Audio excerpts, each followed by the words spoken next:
এক নববধূ তলিয়ে গেল ৩০০ বছরের পুরনো দালাল বাজার দিঘির নিচে। আসসালামু আলাইকুম, আমি লোকমান হোসেন জয়। লক্ষ্মীপুর সদর উপজেলার লক্ষ্মীপুর রায়পুর সড়কের পূর্ব পাশে বিশাল আয়তনের একটি দিঘি আছে, যার নাম কুয়াসাগর দিঘি।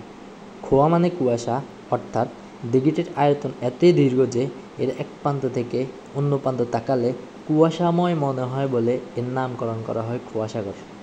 ৩ শতাধিক বছর পূর্বে এর আশেপাশে এলাকায় মাটি ভরাট এবং মানুষের ব্যবহারের জন্য পানি সংরক্ষণের প্রয়োজনে দালাল বাজারের জমিদার বজবল্লভ রায় দিঘিটি খনন করেন। এ দিঘির সাথে একটি রূপকথার গল্প জড়িয়ে আছে। একবার এক বরযাত্রী তাদের নববধূকে নিয়ে দিঘির পাড় দিয়ে যাচ্ছিল। সে সময় বরযাত্রীদের পানির পিপাসা পেলে তারা যাত্রা বিরতি দিয়ে দিঘিতে নামে পানি পান করেন।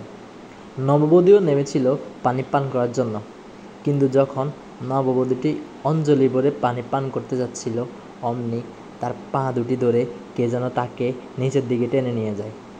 বধূটি আর ফিরে আসেনি।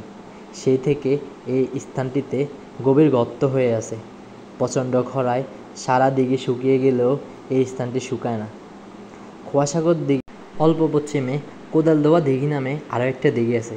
কথিত আছে যে কুয়াসাগর দিঘি খনন করে শ্রমিকরা কোদাল ধুতে এসে দৈনিক 1 কূপ মাটি কেটে ওই দিঘি খনন করে।